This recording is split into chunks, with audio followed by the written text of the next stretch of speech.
Hey y'all, we are back with Mighty Multimedia. This is episode 4 now, so we're getting a good amount of steam under our belts, which is pretty exciting. I have been sick for a while now. It's been like 2 weeks. I feel finally better, which is good. I think that's why those shorts really came in handy. I was able to really backfill that. This one is a little late still already, but I think the shorts makes the gap feel a lot less, so I'm happy about that. But we're back. We're doing it. This is a lot of catching up, of backfilling. The last one had almost no superheroes, I want to say, or very, very few superheroes. This one has a lot of superhero stuff, so buckle up.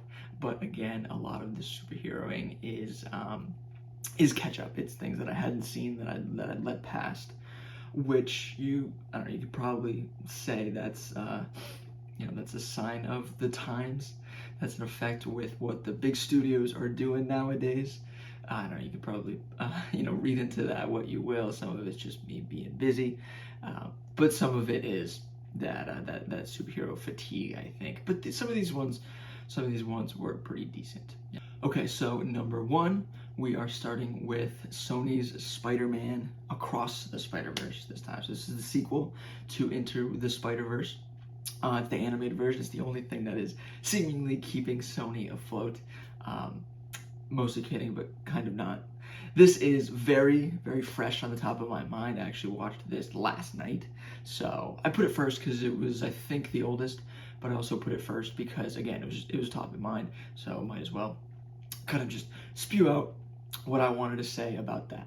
So starting out just chronologically, it's a pretty bold choice to start out the movie with Gwen's perspective, with Gwen's life.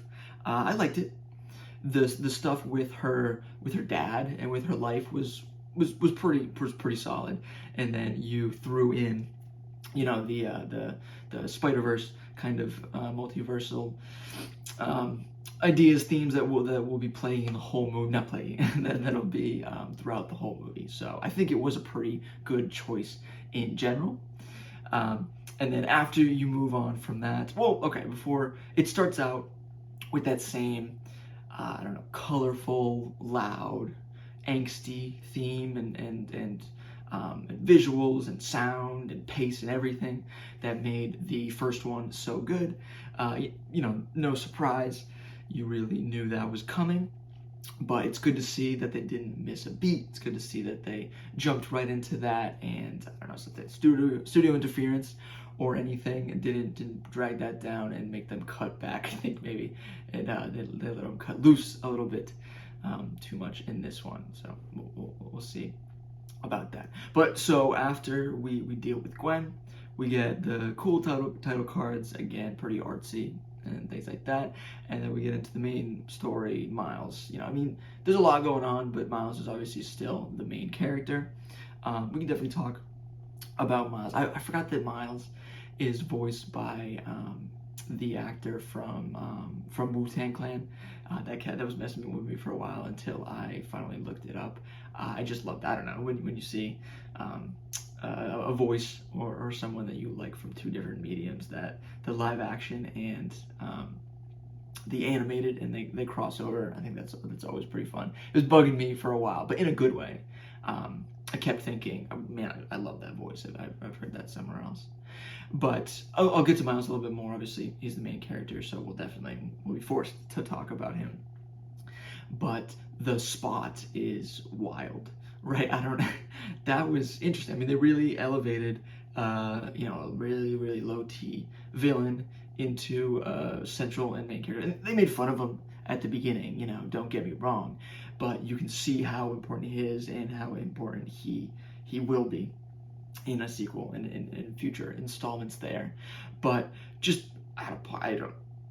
Spider-Man is that quick-witted, on his feet, cracking jokes, fluid movement, seeing things before they come, all that. And this spot at least really plays to that extremely well. I don't know if the original spot from the comics or even some more recent-ish versions of the spot played with that. So They really took that character and molded it to what they needed to be. It's just, you know, bouncing off the wall, and I gotta say, I was a fan for the most part. But I want to get this across pretty early on. I might say it a few times because it's true throughout the entire movie, but there's just a lot going on. I kept thinking this throughout the whole movie because that's what's happening. There is a lot going on.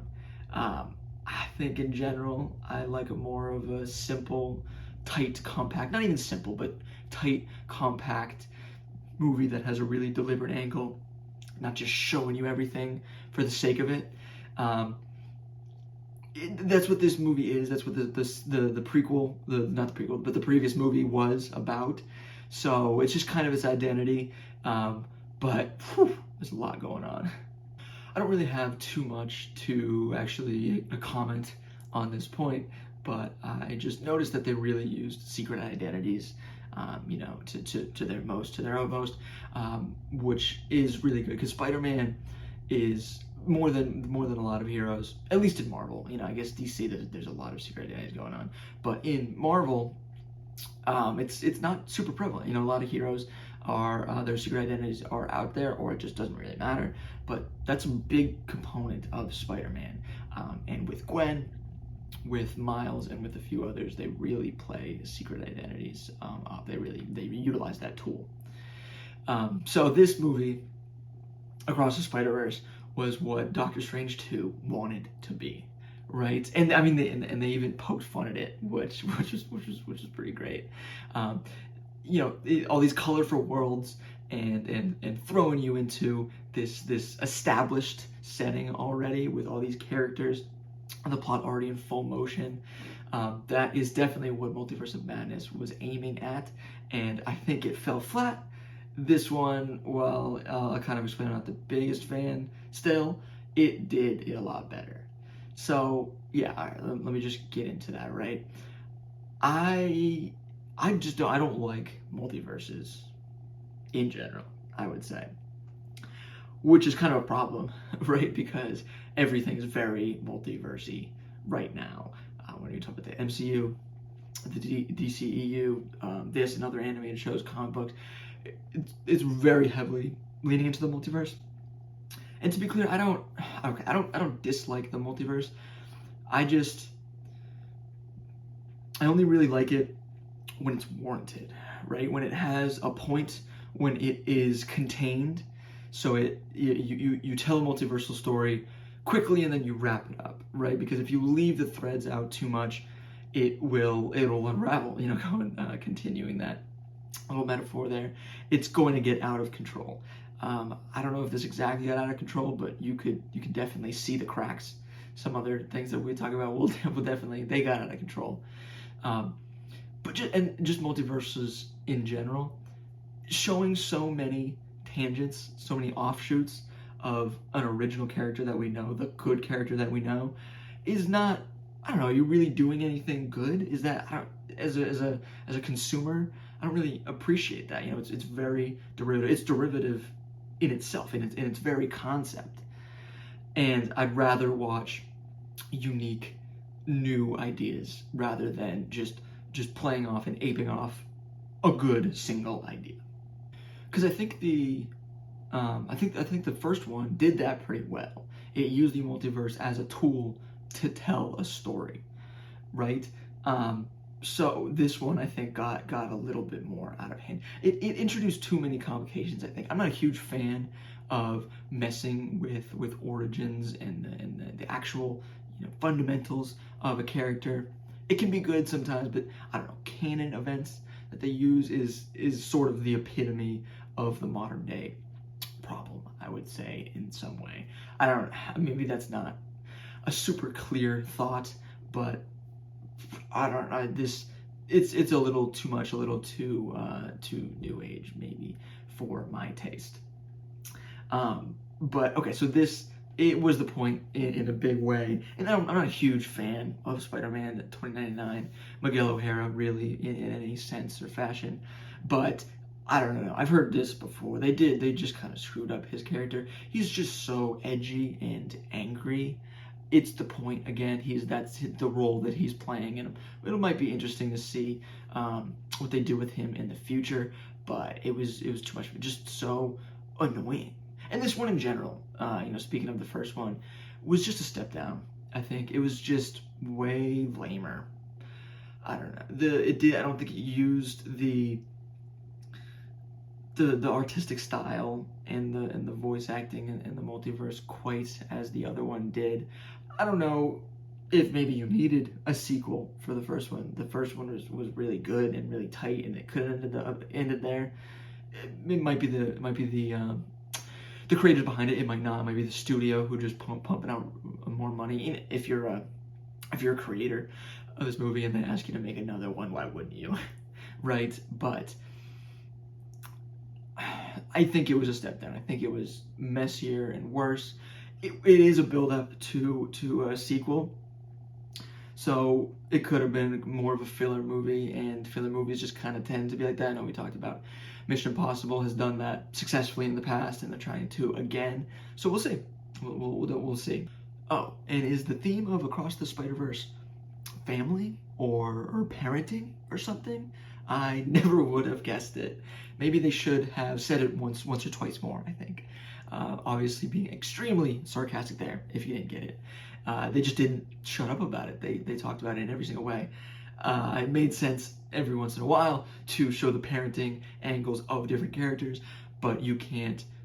It just stuffed it over and over again. It was not subtle whatsoever. We get your point. Please move on. Show rather than tell.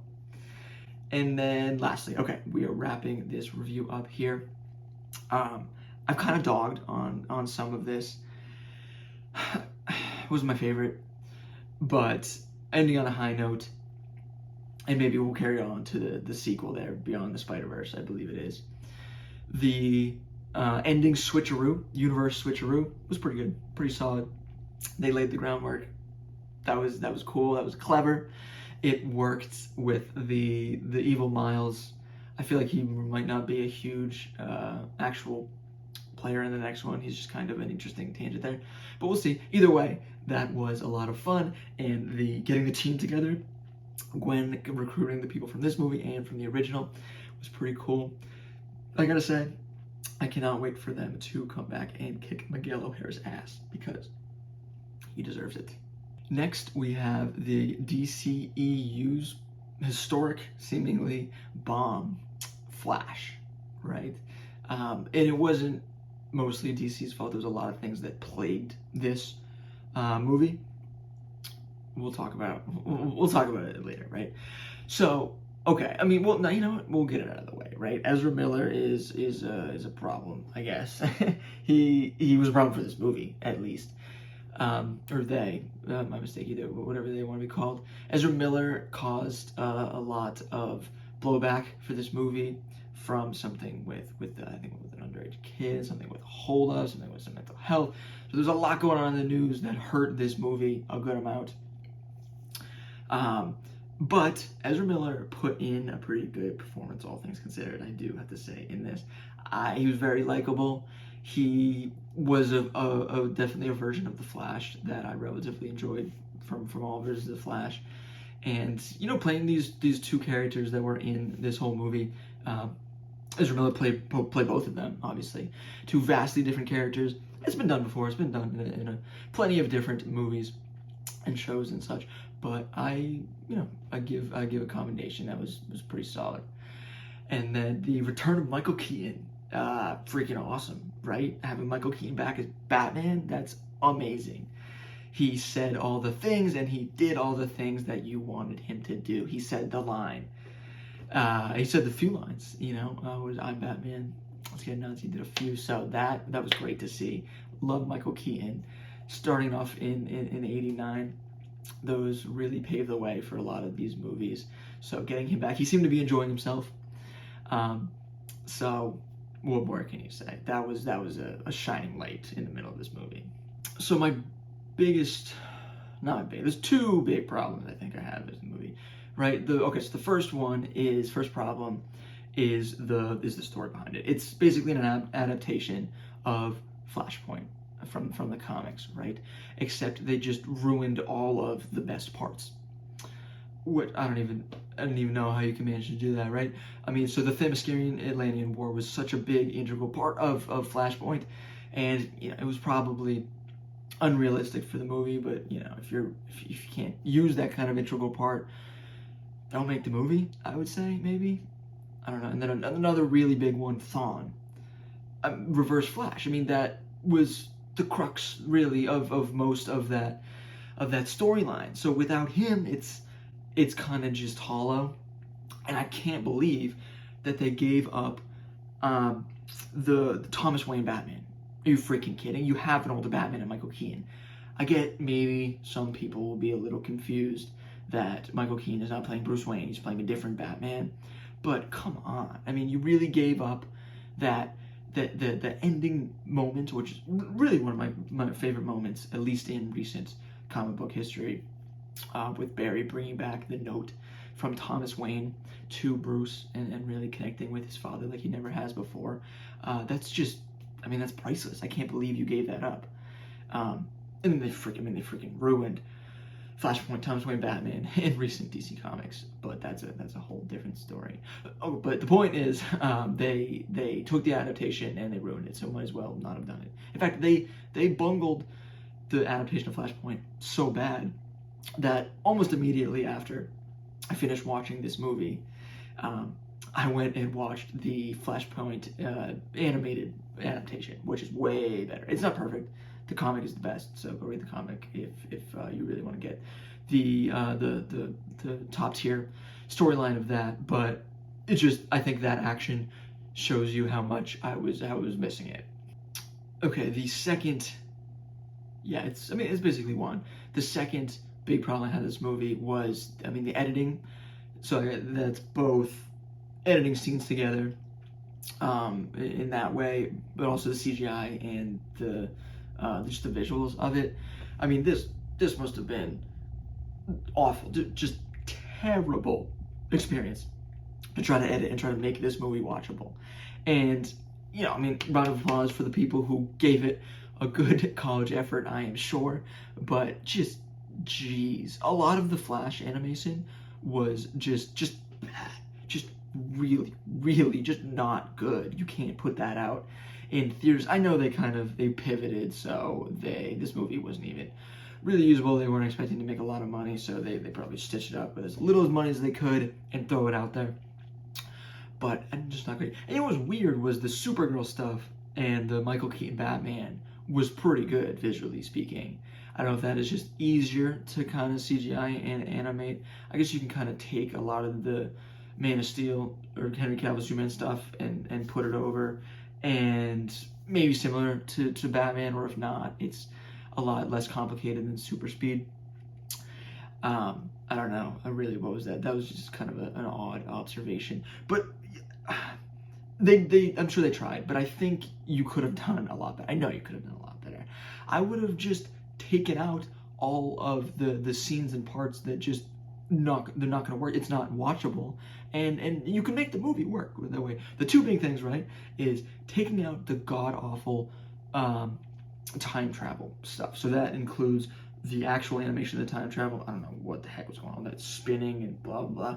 I guess you got a few of those cameos with Nicolas Cage and the old Supermans or whatever. I don't think that's worth it. It looked terrible and confusing. What the hell was going on? Just use like the CW, just the spinning, that's the classic Speed Force. Just do that. You don't even need to see it. You just need it for a second, and then bam, he time traveled. Take out the awful second alternate dimension Barry that grew up and went over and over again and went crazy and had this stuff in his arms, and awful, terrible. I can't believe that was even put out there. Get rid of that and just make a heartwarming scene between the two Ezra Millers, our Flash and the alternate of Flash, and just make him explain that through nice conversation, rather than whatever nonsense that was. And then just take out the goddamn opening scene with the baby and the microwave babies, that was all over everything. I'm not covering new territory here. It's not usable, so don't use it. You don't need that. Find a different cool way to do it. You can use all the Batman, Wonder Woman stuff. Aside from that, do something simpler. I'm sure they tried. They could have done it better. Okay, this is kind of wrapping it up, like chronologically, going to the end, and then final thoughts. I heard some people talking about how it's really dumb that Flash did the time travel thing. It didn't work with his mom. He learned that lesson, and then he saved his dad. Whatever. I think it's different. It doesn't change everything in the past. It just changes now. I'm not a huge problem. I think there's more problems to focus on, and that's just kind of comic book logic. It's kind of nice that he got that happy ending, to be honest. I'm okay with that. The very end, I talked about that it would have been really good with the note from Thomas Wayne to end the movie. I think it would have been really good. It would have been super heartwarming. Would have been amazing. Probably would have been a post-credit scene, right? Maybe not. But either way, the post-credit scene in this was great. George Clooney coming back as Batman was awesome. I'm really glad they have a sense of humor. I'm sure that was a reshoot after they decided everything. They probably had something leading into the next movie, but now that there is no next movie, they just wanted to have some fun with it. So props to DC for poking fun at themselves a little bit and getting loose. That was good. So final thoughts, final wrap up. This was plagued by delays and reshoots. It was plagued with Miller's nonsense. And it was played with DC's whole reboot. So all things considered, it was kind of fun. There was a lot going on. They tried a lot of different ideas, which I always appreciate. I'm a big fan of that. Not just retreading old ground. I know this is an adaptation, but they, with Keaton Batman and Supergirl changing things up, two Flashes, they tried a lot. So I appreciated that. Some of it I've explained is not watchable, but some of it is, so you have to ignore that. I think this movie could work wonders with a decent cut, but in the end, far from perfect. We are continuing our trend of superheroes.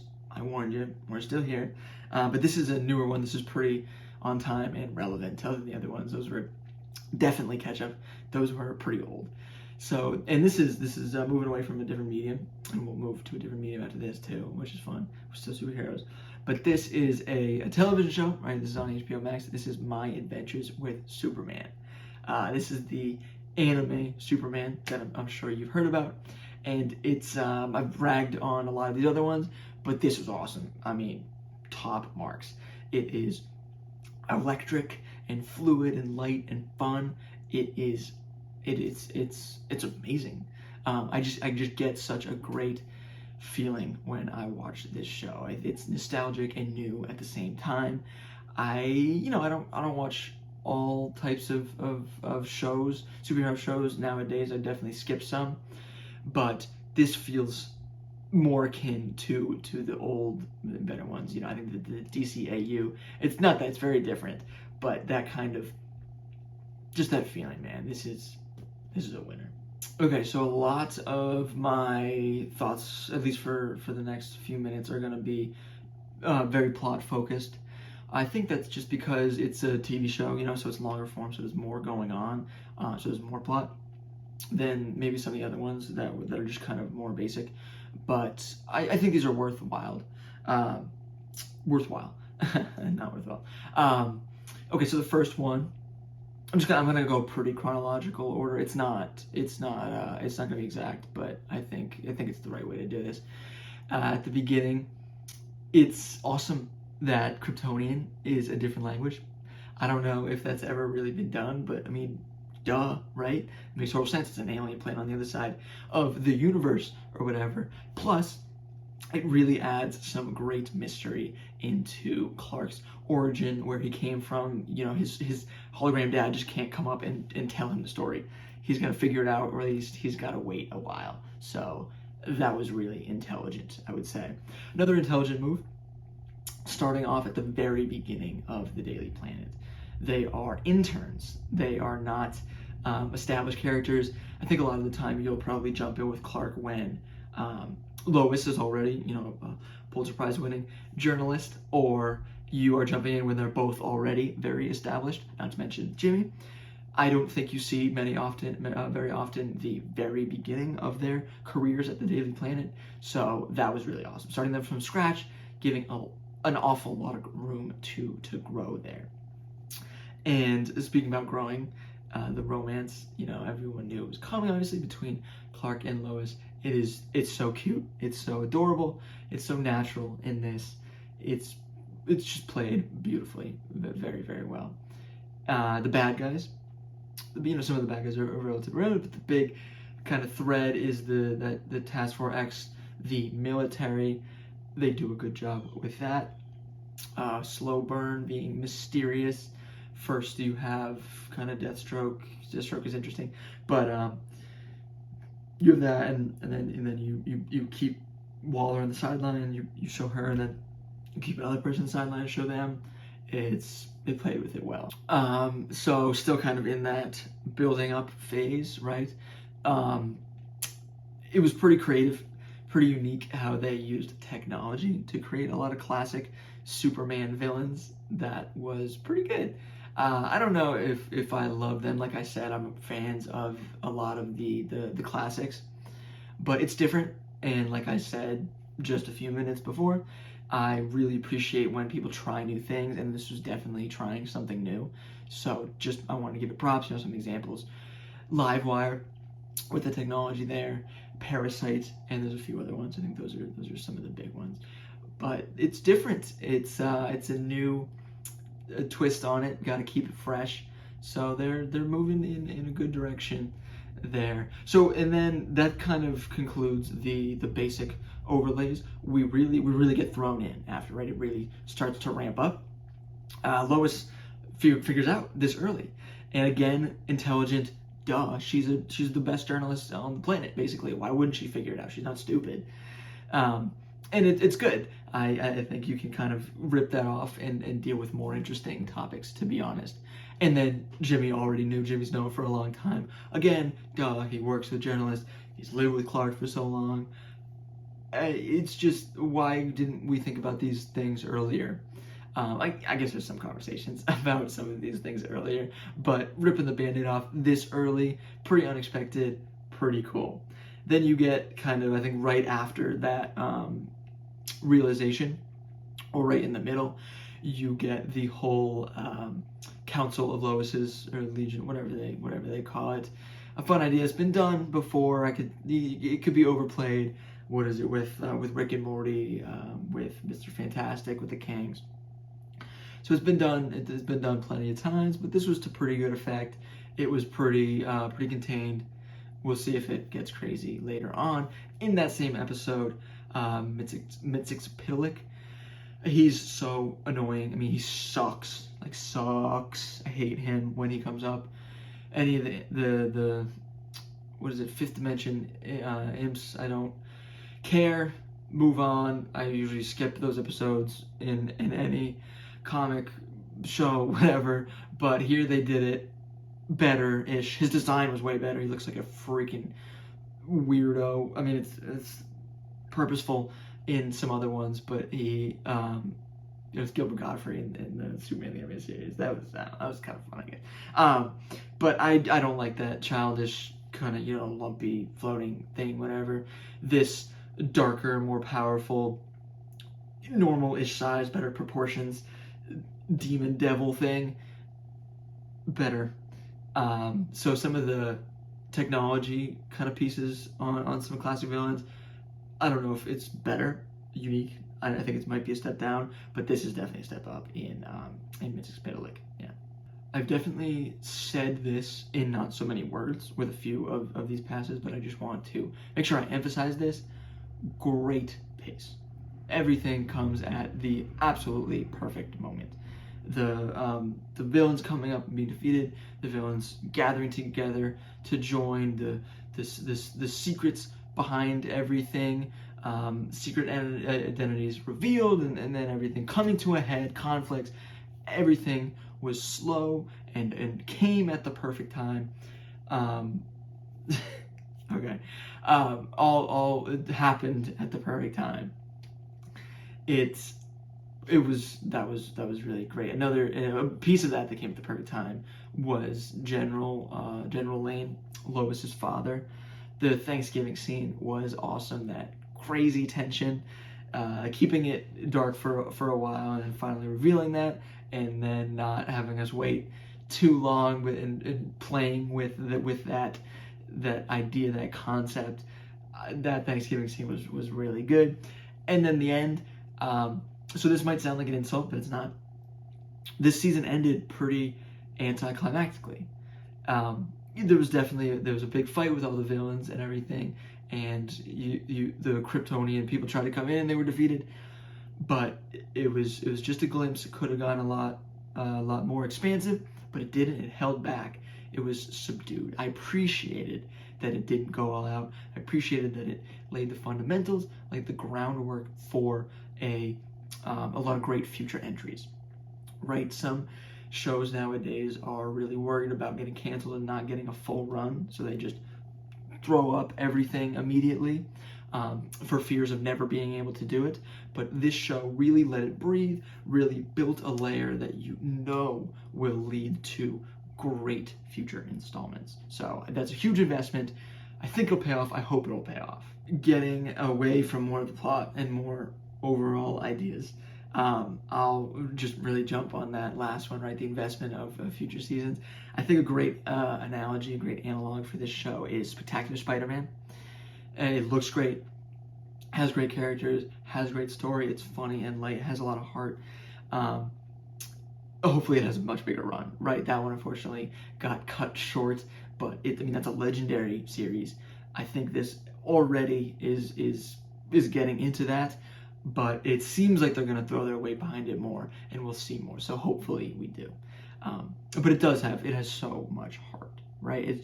That's all that this is. It's just bleeding heart on its sleeve. Whoever made these, the creators behind this, really poured a lot of hard work and soul and meaning into this. And then I just want to shout out Jack Quaid. Jack Quaid is an amazing cast, an amazing choice for the Superman here. I don't know if I knew who it was actually going through, but I immediately recognized the voice. He's been doing a lot with The Boys and a few other things here and there. He is absolutely killing it. And his boyish charm, but also his ability to be tough and play action just could not get more perfect. That was a perfect cast. So bravo. Aside from all the hoopla and the nonsense and everything, at the end, this show really does the unthinkable. It gives Superman character. This is something that the movies, I don't think, have done pretty recently. And even the DCAU, the Superman animated series, which was so great, I think struggled with it a lot. In this, they made him vulnerable. They made him weak. They made him young and inexperienced. He needed to learn. From his mistakes, he needed to fail. He could be defeated. He was defeated over and over again. He didn't have a lot of guidance in this, so he had to push forward and find himself, understand who he was. And there was fear and tension that he could lose himself in the middle of it, that he wasn't just this shining beacon, this unbreakable, uncorruptible Boy Scout, and that he wasn't invulnerable, that he couldn't be defeated, that he jumped in the way of bullets and he didn't know that he was bulletproof. He just did it because that was the right thing to do. Enough said. This is an exciting one. This has been a pretty long time in the making for me, personally.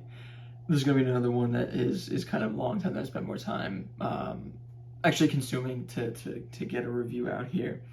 And but this one is a lot longer. Just I'll explain in a little bit. This is more superheroes. This is wrapping up the superheroes. So this is the last one here.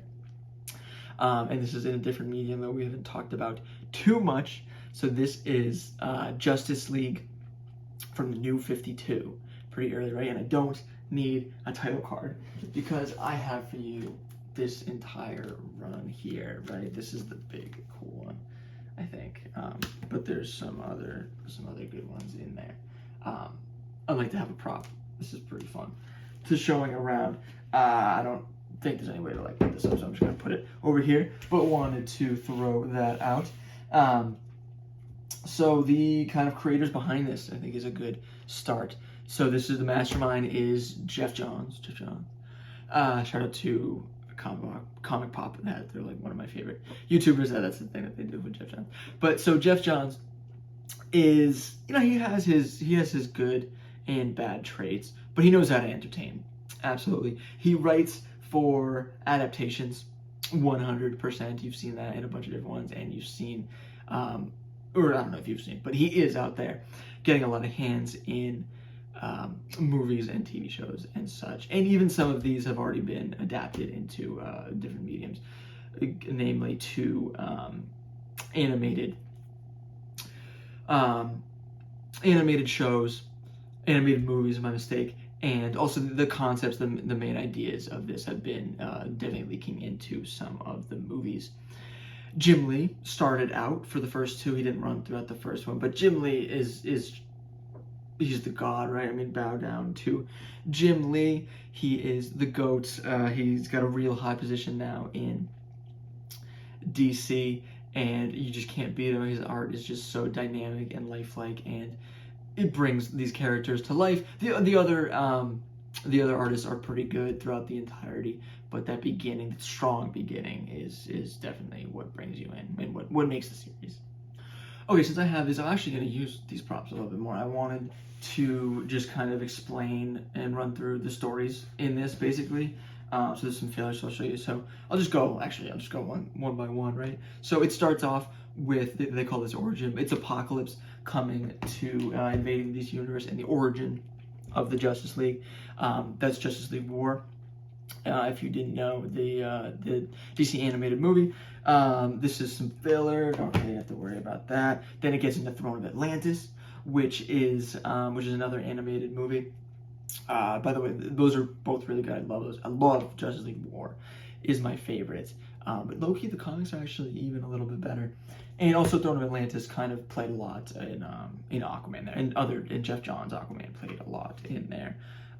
This is kind of more filler, and then you get into the big part here, Forever Evil. That's the crime syndicate coming in. The Justice League is thrown to the side, and some of the villains come in, although they're still. Cyborg is still there. Cyborg's actually in this one. He's not really in the main title. And Batman's still there.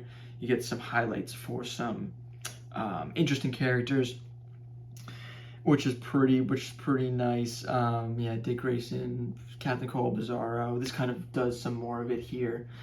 This is more filler towards the last one that I'll mention in a second. That is Lex Luthor. The crux is Lex Luthor is joining the Justice League, and I don't know if this has been done before. It was interesting. The story itself wasn't great, but that dynamic was pretty decent. And if you are a comic fan or know about this, or if you don't, I mean, I'm going to tell you anyway. I'm not going to keep you in suspense. This is not where it ends. After this, it goes into Dark Side War, but I just don't care. I know what happens. I've read videos and stuff, and I'm not very interested where they get god powers and such. I'd rather just end it here. So this is all I'm really going to talk about. Okay, so I'm going to run through just a few quick positives. It accomplished the mission. The mission was to make a great jumping off point, a great starting point, that they restarted the whole universe. Most of it, Batman's a little bit muddled, some other characters are pretty muddled, but they brought it back in so that people can, old and new comic book readers alike, can start here, jump in, fresh knowledge, clean slate, and pick it up. And it did that. It reintroduced a lot of characters and changed them up in some really fresh ways. So yeah, it did the job, do your job, and it accomplished it. I already mentioned the Lex Luthor dynamic was pretty compelling. I enjoyed that a lot. I think that was pretty solid. Again, the story behind it wasn't great, but just the character interactions that we got and some thoughts and ideas that really came off of it as derivatives were solid. And the last one I just want to mention is Superman and Wonder Woman getting together romantically. You don't see that too many times, but they're shipped that way a lot. And the good part is that it only lasts for a little bit, right? Because obviously Superman is with Lois. Superman and Lois, it will be them forever. It will always return to that.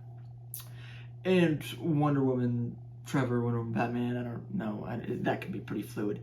But either way, I think people have been maybe wanting to see that for a while. The two gods, the two basically most powerful creatures, people in the DC universe getting together. Who knows what's going to happen there? Fun little dynamic. They're pretty young here.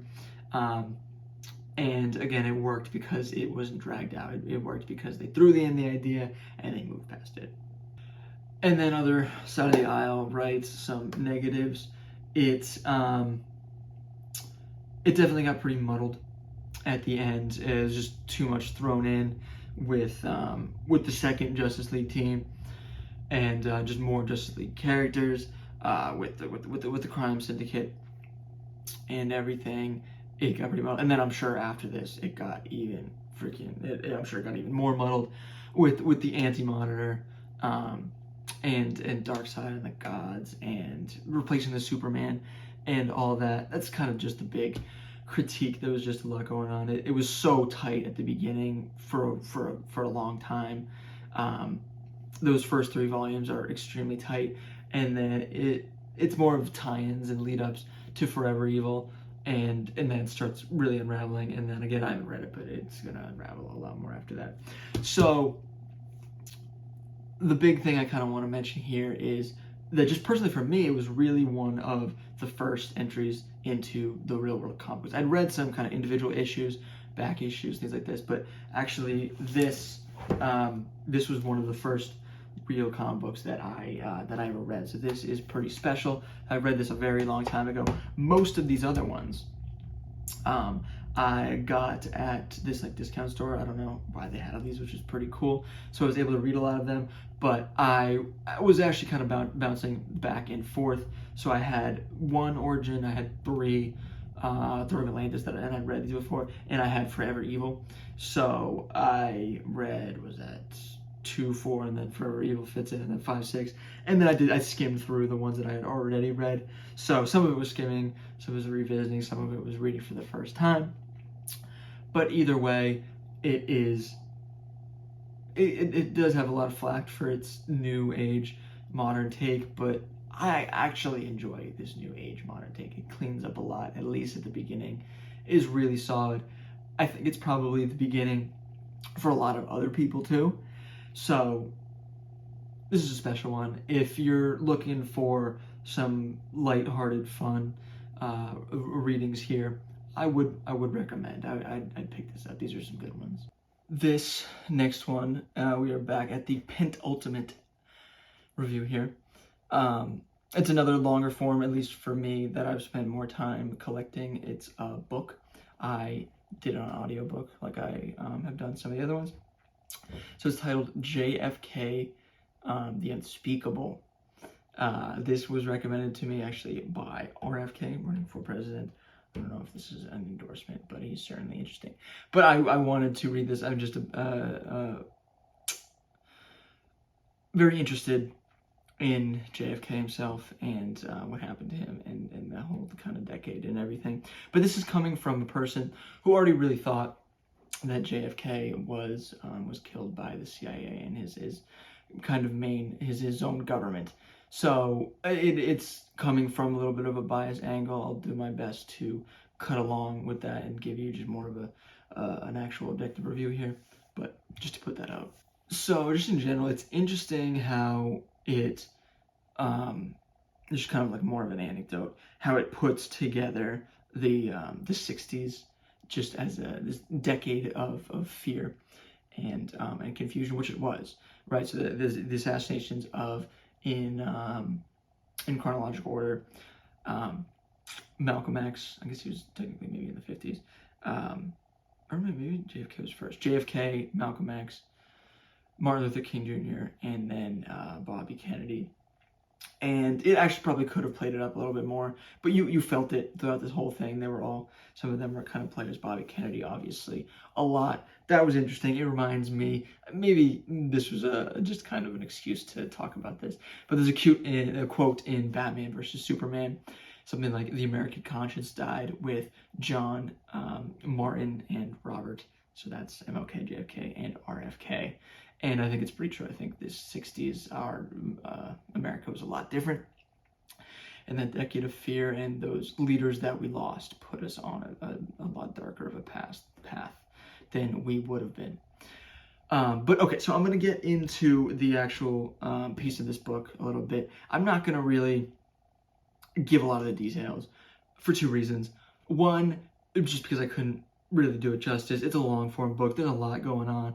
And two, just because you have to read it for yourself. I mean, the best way to understand these and get it, really get the nuances, is to read it for yourself.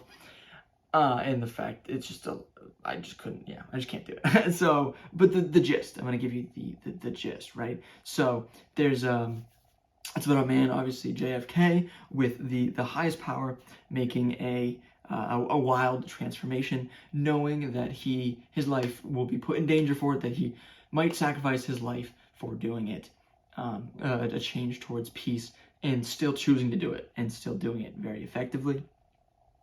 It's about unlikely partners, namely JFK partnering with both the leader of Russia in Khrushchev and the leader of the attempted partner. It actually was interrupted by his death, with the leader of Cuba, Fidel Castro. So these unlikely partners working in very different circumstances, in very different countries, but all looking towards one goal of peace. And that narrative has been taught too many times. And then there's the actual assassination and the nonsense and the confusion and the lies and the doubt behind the assassination. These ideas between Lee Harvey Oswald, the supposed lone gunman, a few of his doubles in ideas such as Mexico City, a police station there, in a gun range somewhere, I think around there, in Dallas, on and around that day. Some CIA handlers connected to Oswald and a few other people.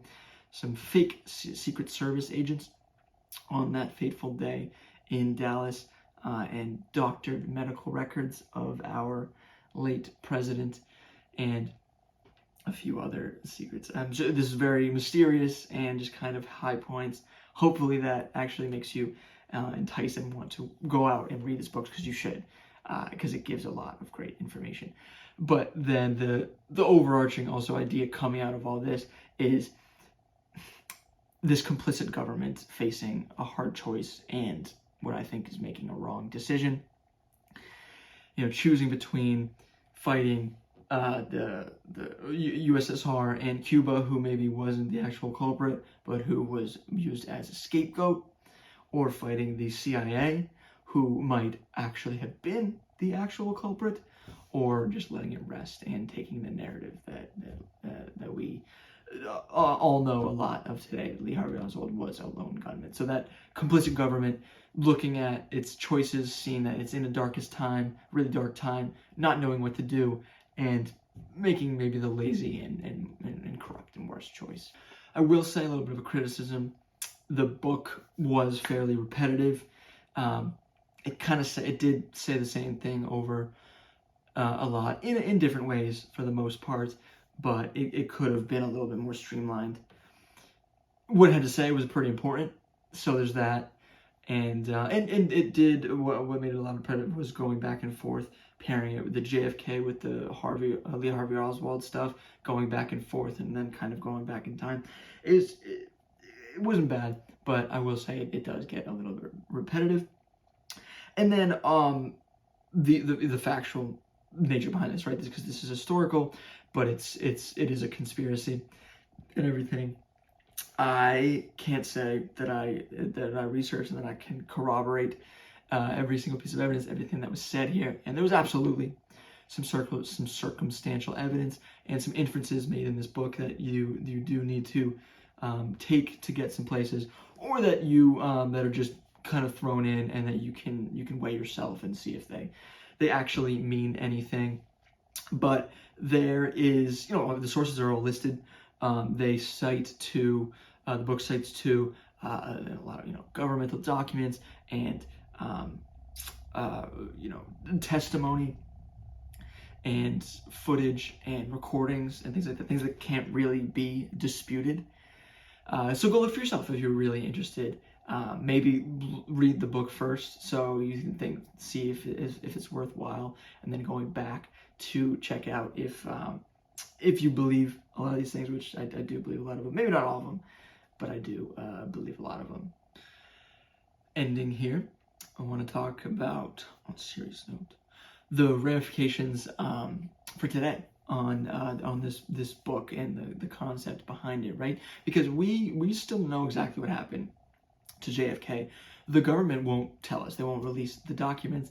It has been pushed back and back. Maybe Clinton was the first one. It might have been before that, but all the other presidents have passed the buck of releasing actually all the CIA documents, or the documents on JFK. And recently they've released quite a few. Still, they have a lot, and it seems like they have the most sensitive ones. It seems like the presidents are worried of making it a surefire fact that the CIA, that the U.S. government killed JFK, and then they'll have to deal with the blowback of the distrust created in the government by this realization.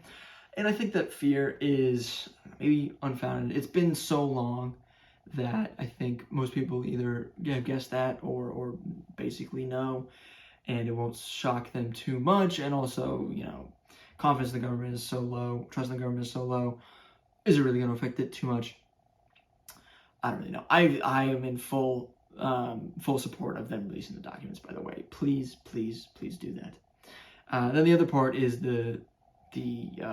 our CIA, right?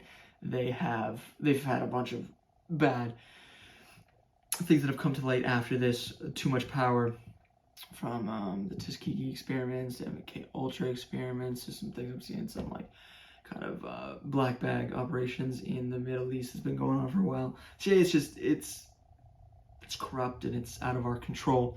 They don't really want peace. So making people aware of that, understanding it goes back all this way, and understanding that now, that they're not really the bad guys. I talked about this, I remember, in the Jack Ryan review. I think that's important. And just in general, this is a really important time frame. This is a really important moment. JFK was a really important person. So this history is crucial to know, and I'm glad there are books like this out there that are bringing this knowledge and asking these questions and doing this research. There's a bunch of other books, I'm sure, that are like this, but RFK Jr., when he was talking about it, said that this was one of the best, and from my experience not being able to compare it to other ones, I would agree. It's very well researched, it's very tight, it's a good, fun read. If you're a student of history, fan of JFK in general, conspiracies, any of that, give it a go. Okay, so this is the last one, and we're pivoting hardcore, right? Not a superhero one. I did not lie to you about that. But the last one was pretty serious and stoic and important. This one is anything but. This is silly and fun and just kind of a throw in something that I saw. This is Cocaine Bear. It's not a complicated story. I'll give you the quick summary. Right, so some 1980s drug dealers accidentally, or on the run, whatever it is, drop cocaine into a forest. The bear gets into the cocaine and goes crazy, and then a variety, big cast of characters that don't know each other, different people coming in, have to deal with the ramifications of it. Some people are just trying to live in the forest, some of the drug dealers and stuff are trying to go get the cocaine, and there's other dynamics going on, and it's just nonsense. Right? I told my sister this, who is a big fan of Quentin Tarantino's films. And she did not like it whatsoever. I'm not a huge fan of Quentin Tarantino for the most part, but it's just an observation. This Cocaine Bear, it seems to me that it gives really Tarantino type vibes. It's it's getting a bunch of random cast of character into one location, and it's kind of a bunch of interconnected but also very disconnected scenes. And there's funny things and there's introspective things, all of that, and then they all die gruesome deaths. You can't tell me that that's not the plot of a lot of different Tarantino movies. And maybe it's not done with the same skill and finesse and care, but I definitely see the comparison. I think it would have been better if, like Tarantino films, some of the, or more of the characters were famous actors, watching famous actors die gruesome deaths. Give me a lot more fun than watching relatively random people.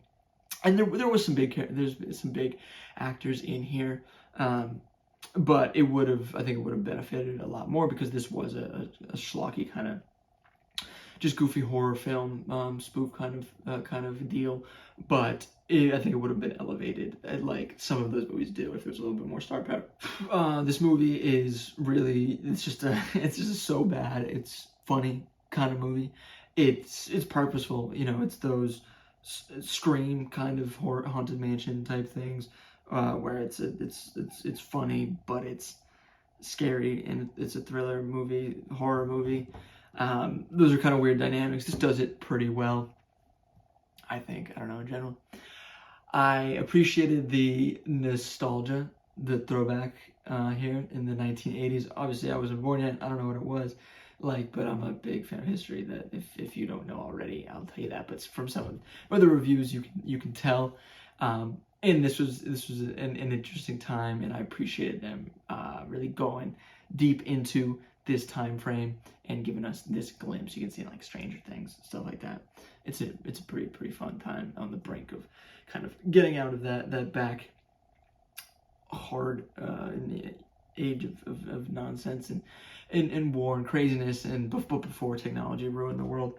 You got to deal with Reagan and stuff, Reaganomics. But 80s was a different, interesting time, so I appreciated this. I want to go into the cast a little bit. The kid from Sweet Tooth was starred in this in one of the main children roles there. I appreciated him branching out. This is definitely different, and you can see he did great in both. This is also one of, if not the last movie of Ray Liotta's career. So, R.I.P. That's unfortunate of his passing. I don't know if this is exactly the movie that you want to end your career on. Maybe it is. Maybe it's just a fun. This is who I am. I just did this, and this is me. Go out on a fun high note. And again, maybe it's not his last career. I think it might be, but if not, he had a great career. So can't ask too much of that. But I just thought that was important. And then Han Solo from Solo was in this. He was the weeping baby for a while, but he's great. He just has the cool dude kind of thing down. He plays that character really well. And while there was a little bit more to it in this one, he played a similar character. And again, he's just cool. Not much more to say on that.